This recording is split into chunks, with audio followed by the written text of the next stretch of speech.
So far, we described the HIV life cycle and the mechanism of action of antiretroviral agents. Now, given a treatment-naive HIV-1 patient, recommend DHHS guideline-concordant antiretroviral therapy. Let's take a look at some reliable resources. For HIV infection and anything that's associated with HIV, such as opportunistic infections, we use in the United States the DHHS guidelines. So the DHHS stands for the Department of Health and Human Services, and their guidelines actually updated at least a couple of times a year, and they are available online. So they have several guidelines. They have one for HIV-1 for use of antiretroviral agents in HIV-1 infected adults and adolescents. They have one for pregnancy.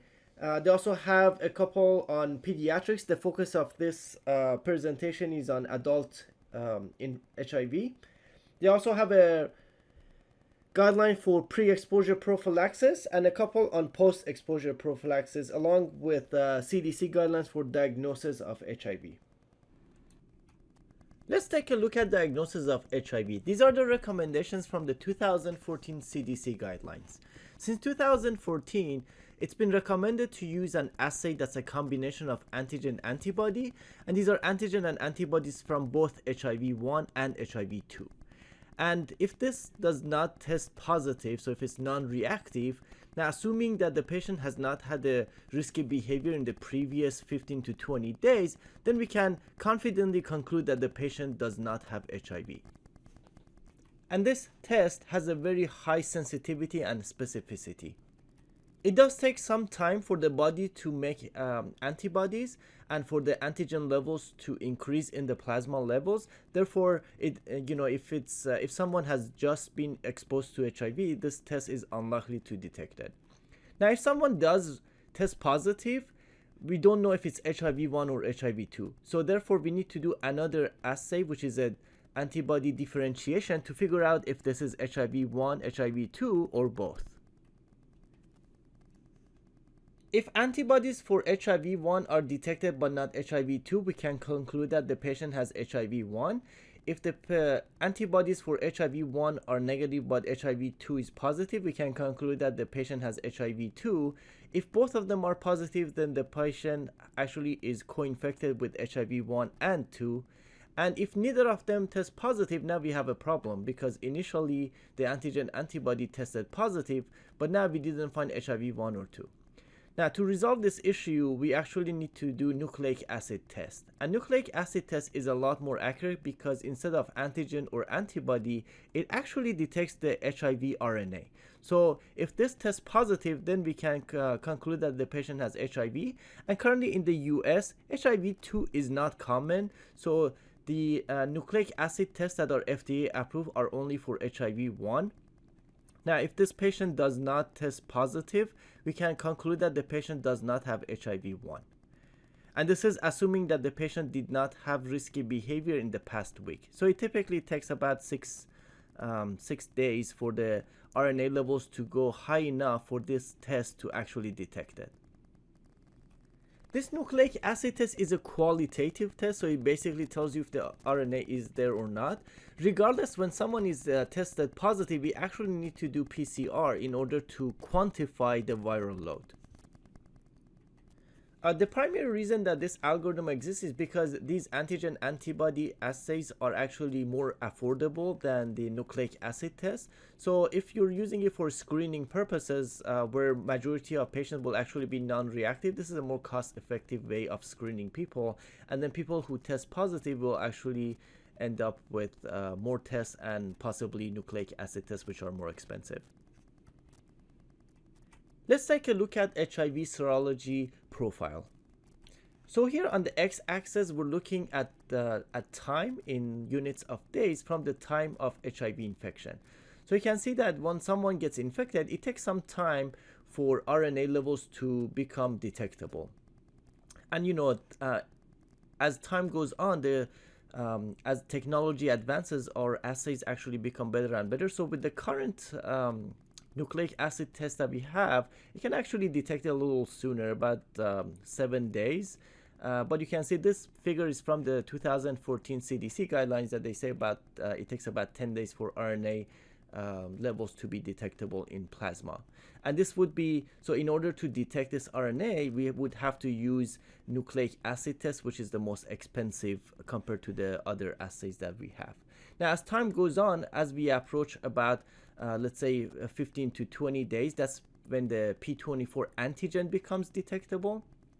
And that's why we use these fourth generation antigen antibody assays to detect it. So, if somebody gets, tries to test, within a week, this test will of course test negative. So that's why it's important to know when the patient got exposed and wait about between 15 to 20 days to use this test. And then what takes the longest is for the body to actually make antibodies. So, and this typically takes about, more than 25 to 30 days. Now, in the old days, we had assays for antibodies, so we typically had to wait, at least 3 to 6 months to test patients. Nowadays, because we have these fourth generation immunoassays, we can actually test pretty early within 3 weeks of exposure. Whereas you can see some of those older first generation assays, you typically had to wait about 3 months. So when should treatment be started in patients with HIV? Now, in the old days, it used to be that the recommendation was based on the CD4 count. So patients who had lower CD4 count, they were at higher risk of having opportunistic infections, cancer, and of course mortality. So and of course older HIV drugs were very toxic, so we would actually reserve it for more severe patients. But nowadays HIV drugs are very effective, they're very well tolerated, and we have clinical evidence that regardless of CD4 count, when we start treatment for HIV, we can actually reduce the rate of morbidity and the rate of mortality associated with HIV infection. And this mortality could be due to cardiovascular disease, it could be due to cancer, it could be due to opportunistic infection. So it actually can be significantly high. And HIV treatment can actually reduce these numbers significantly. And of course, the other issue is transmission, and we do have very good evidence that once we start treatment, HIV transmission will be significantly reduced. And this transmission could be to sexual partners, as well as vertical transmission from infected mothers to the infant.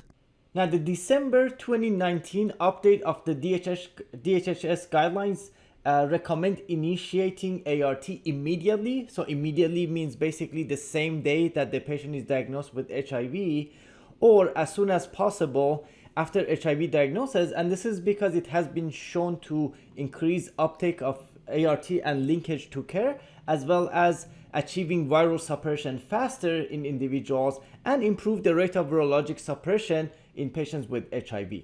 Now, when it comes to ART, it is very important to educate patients about the benefits and considerations of ART and to address strategies to optimize adherence. So we will talk about adherence shortly, but adherence is very important. So if there is concern about patients achieving being adherent to ART, then instead of starting ART immediately, it may be more reasonable to delay it a little bit, but do it as soon as possible. So as soon as the patient has access to care and the patient is ready to adhere to ART. Interrupting ART can lead to rebound viremia, worsening of immune function, and increased morbidity and mortality. So therefore, once ART is initiated, it has to be continued with the following goals. So the goal is to maximally and durably suppress HIV RNA in the plasma, to restore and preserve the immune function in HIV patients, to reduce HIV-associated morbidity and prolong the duration and quality of survival, and prevent HIV transmission.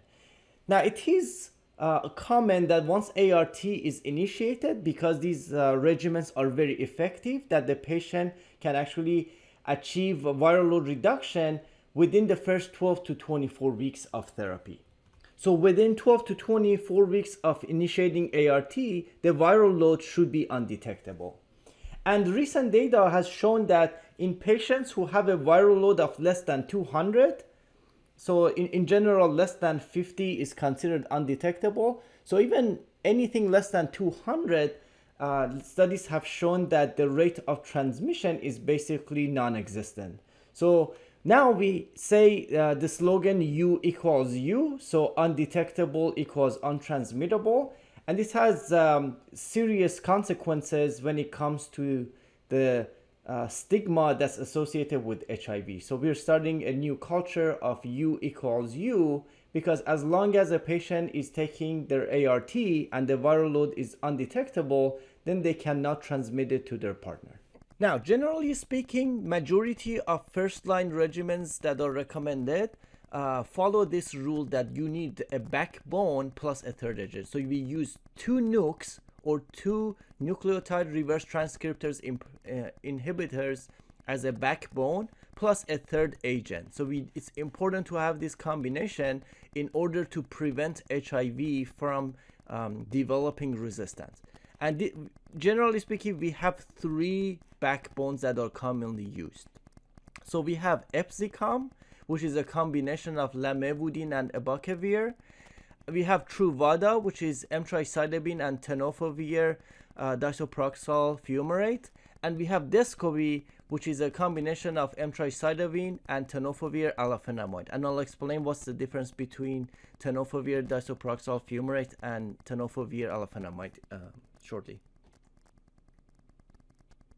Now, lamivudine and abacavir are 2 nukes that are commonly used in combination in Epzicom. So this would be 1 pill that would be used as a backbone. So if you are to use Epzicom as the backbone, you still need a third agent to go with it. Between lamivudine and abacavir, lamivudine also has activity against hepatitis B. Abacavir does not. So it's important to make sure that you are aware whether the patient also is co-infected with hepatitis B.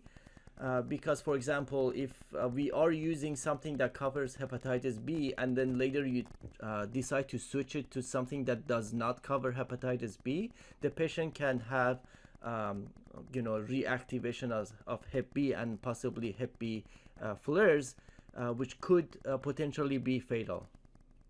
Now, all of these drugs in this class of NRTIs or nukes, because they actually are analogs of nucleic acids, that means that any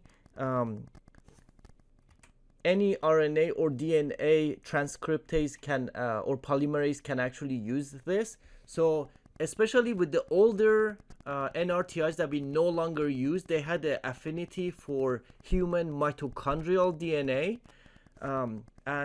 Because of that, they were associated with lactic acidosis. And this became a black box warning, which, for the entire class. So these new drugs that we use, or I should say relatively newer, compared to the drugs from the 80s, these have lower affinity for mitochondrial DNA, and therefore they are not likely to cause lactic acidosis. But regardless, the FDA has this black box warning for all NRTIs.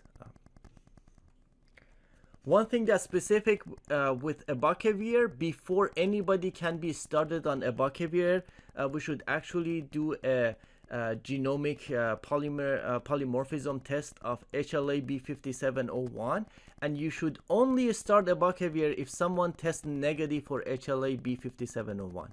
And that's because people who test positive for HLA-B5701 are at least they have a at least 50% increased risk of having fatal hypersensitivity reaction to this drug. So it's crucial to test this before starting abacavir. So that becomes one of the limitations of using abacavir, because you cannot. So if somebody tests HIV positive and you want to use this, you have to order this test, and it typically takes a few days, around a week, to come back. So it kind of delays therapy, but some patients may have no other option, so we have no choice but to test this, and then once they test negative, we can start a regimen that includes abacavir.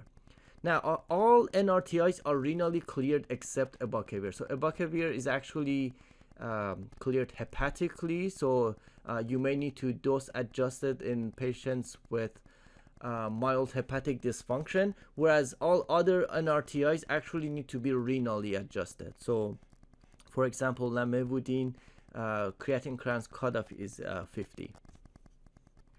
Now, as a class, all NRTIs can cause nausea, vomiting, headache, rash, and increased liver enzymes. Lamivudine specifically is very well tolerated in general, but it does cause in some patients fatigue and insomnia. Abacavir, of course, can cause hypersensitivity reaction, especially if patients have HLA-B5701. So HLA-B5701 positivity is a contraindication, and of course it can also cause fatigue. Now, when it comes to the other combinations for the backbone, we have either Truvada or Descovy. So Truvada was their first, which is a combination of emtricitabine and tenofovir disoproxil fumarate. And these two combinations, both of them cover hepatitis B, and of course they still have this lactic acidosis black box warning, which all NRTIs do. And both of them are renally cleared, so creatine kinase cutoff of 50 for these two. TAF, or tenofovir alafenamide, is a newer formulation of tenofovir, which is actually creatine kinase cutoff is lower, so you can actually still use it in some patients with CKD. Generally speaking, these drugs are very well tolerated. Emtricitabine specifically can cause hyperpigmentation. TDF can cause nephrotoxicity and bone mineral loss, and this in fact is the reason that we actually came up with a new formulation of tenofovir alafenamide, which still does have nephrotoxicity and bone mineral loss, but it's significantly less compared to TDF, and I'll explain that more. Now, note that this tenofovir does not cause bone toxicity in the sense that it does not cause bone marrow suppression. It just causes some bone mineral loss. So this is not the same as bone mineral suppression. This just increases the risk of osteoporosis. Now let's take a look at the difference between TDF and TAF. So tenofovir itself is the actual drug.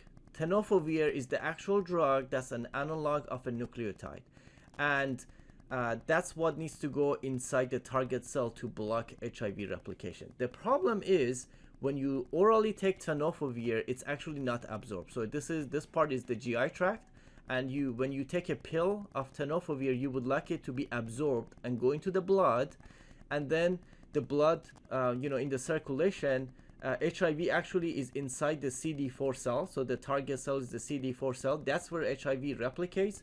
You want this tenofovir to be absorbed into the blood, and then from the blood to go to the CD4 cell, and then find the HIV virus and block its replication. The problem is tenofovir is not absorbed. So we had to do something. We had to come up with some sort of salt formulations that increases absorption. And that's why we had TDF. So tenofovir disoproxil fumarate actually gets absorbed from the GI tract. So if you were to give 300 milligram, it gets absorbed. And then a tiny portion of what gets absorbed goes to the target cells, CD4. Okay, and that's how much we need in the CD4 in order to prevent replication of HIV. Now the problem is the majority of this tenofovir is staying in the plasma where we don't need it. And guess where it goes? It goes to the kidneys. It's gonna go to the kidneys and it's gonna cause nephrotoxicity. It's also gonna go to the bones and cause bone mineral loss, things that we do not like. So this has become a problem because patients need to be on these drugs for life, and over time this can build up, and patients will start to have CKD, or if they already have CKD, the CKD will progress. And as we all know, as we age, we also are all susceptible to bone mineral loss due to just aging, and this will actually accelerate it. So people who have HIV and are aging and are on TDF, they actually will lose more bone mineral. So we came up with TAF, which is a different salt form. So it actually absorbs. So when you take this orally in the GI tract, it gets absorbed. Now, majority of this goes into the target cell. So you get the same amount in the CD4 where you actually need it.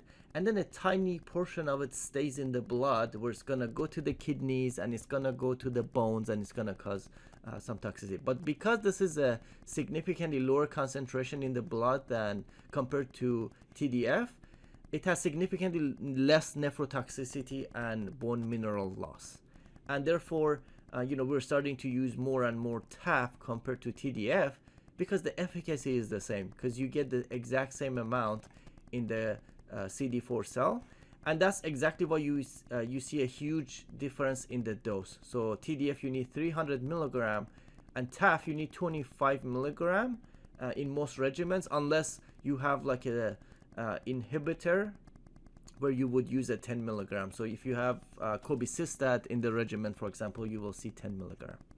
Now let's take a look at DHHS guidelines, which were updated last in December of 2019. So you can see that the first line recommendations shown in green. So the top section is basically all the regimens that include integrase inhibitors, and with the exception of elvitegravir, all integrase inhibitors are considered first line. So at the very top, we have the combination of bictegravir combined with the backbone of two nukes. So emtricitabine and tenofovir alafenamide are the two nukes that are the backbone, and the third agent is bictegravir. So this is available in one pill. So the notation here is that when you see a slash, that means those components are in the same pill, whereas when you see a plus sign, that basically means two different pills. So this combination Biktarvy is available as one pill and it's considered first line. Another option is dolutegravir, which is an integrase inhibitor, and two nukes as the backbone. So abacavir and lamivudine, and this is again available in one pill, Triumeg. Now the problem with abacavir is that you can only start abacavir in patients who had a negative HLA-B5701 test. And this test typically takes about 1 week to come back for the results. So therefore, it makes it pretty much impossible to start this regimen the same day that the patient is diagnosed with HIV. So that's a challenge. But if you have the results available, this option is first line. Now, because abacavir itself does not have activity against Hep B, this regimen is not recommended for patients who have a hepatitis B co-infection, because lamivudine would be the only agent active against Hep B, and it's possible for Hep B to basically develop resistance against it. So you want two agents active against Hep B. So when you have tenofovir and emtricitabine in Biktarvy, for example, those two will be active against Hep B in case the patient has Hep B co-infection. If the patient does not have Hep B, then it's not an issue. So because of the challenges with abacavir, you can also give dolutegravir with the combination of emtricitabine and tenofovir. Because these are made by different manufacturers, it's not available as a single pill, so you have to give the patient two pills. So TVK is a dolutegravir alone, and then depending on what formulation of tenofovir you're using, you can either give Descovy or Truvada. So Truvada has TDF and Descovy has TAF. And that's considered first line. Now, more recently, and this is a new recommendation in the December 2019 guideline, is that what if you actually use two agents? So instead of two nuke backbone, you only use one nuke as the backbone. So what they did is that they basically got rid of abacavir from Triumeg. So they made a new regimen, which is only dolutegravir, the integrase inhibitor, with lamivudine. So this is the Dovato that came to the market a couple years ago. And since then, we've had recent clinical trials, and it has performed really well. So it's actually recommended first line now. So it takes care of the problem with abacavir by eliminating it. Now, because it only has one nuke as the backbone, it is only recommended in patients with a viral load of less than 500,000. So if the patient's viral load is more than 500,000, it's not recommended, because there's a chance that the one nuke may not be enough. As well as the Hep B problem, because you only have one agent active against Hep B, this is not recommended for patients who have co-infection with hepatitis B. Now, another option is raltegravir. So with raltegravir, you have to take 2 pills because a single pill regimen does not exist. So raltegravir will be your integrase inhibitor, and you need a backbone to go with it. So emtricitabine tenofovir is what's recommended, obviously because of the problems with abacavir. So if you have to give 2 pills anyway, they don't really recommend to use abacavir as the backbone. And then what used to be first line was Stribild and Genvoya, so elvitegravir with cobicistat, emtricitabine, and tenofovir. This used to be first line, and there are 2 different ones because depending on the formulation of tenofovir. So Stribild was their first, that was the TDF formulation. And then a few years ago, we had Genvoya, which basically used the TAF formulation of tenofovir. These are single tablet regimens, and they used to be first line, but they are no longer considered first line because of the problem with cobicistat. So cobicistat is not active against HIV. It is a pharmacokinetic booster, so it basically boosts the levels of elvitegravir. And because it's a pharmacokinetic booster, there are a lot of drug interactions involved with cobicistat. So because we have so many other options, then this option is elvitegravir is no longer recommended first line. And then we also have protease inhibitors. So boosted darunavir would be the third agent, plus 2 nukes as the backbone. So that would be an alternative for people who cannot use integrase inhibitors. The same with a boosted atazanavir with the 2 nuke backbone. Now, we can also have non-nukes as the third agent. So efavirenz is a non-nuke that you can use with 2 nuke backbone. So either with emtricitabine tenofovir or with lamivudine and tenofovir. So these are also available as a single tablet. So Atripla is a single tablet. We also have Symphy and Symphalo. You can also have rilpivirine as the non-nuke third agent plus 2 nuke backbones. So we have Complera and Odefsey. These are alternatives. Now, one thing with rilpivirine is that you can only start this if the viral load is less than 100,000 at baseline, and the CD4 count has to be greater than 200, because in the studies, when the CD4 count was less than 200, or when the HIV RNA was more than 100,000 at baseline, the outcomes were not as good when rilpivirine combination was used in patients. And in fact, that is the reason this rilpivirine combination is no longer first line, because of all these stipulations. It makes it complicated, and because we have so many other options that are more straightforward, this one is no longer first line. And then more recently we had doravirine, which is a non-nuke that came to the market either as a single tablet with lamivudine and tenofovir, or as 2 different pills with emtricitabine and tenofovir. And this one is also alternative. We have limited data with this combination, so for now it is alternative. Maybe in time, as we get more evidence, it might become first line. Now, for patients who cannot tolerate abacavir, TAF, or TDF, these are the options. I mentioned that dolutegravir, lamivudine, with only having 1 nuke as the backbone, is in fact recommended first line. So that's one option in patients who cannot tolerate abacavir. and those who cannot tolerate tenofovir. We'll talk about the toxicities of these drugs shortly, but there are situations where patients cannot tolerate these. So Dovato would be an excellent option. And then we also have protease combination. So either darunavir combined with raltegravir. And of course, this option, again, because it doesn't have any nukes in it, you have to make sure that the patient's viral load is less than 100,000 and the CD4 count has to be greater than 200. And then boosted darunavir with lamivudine is also an option.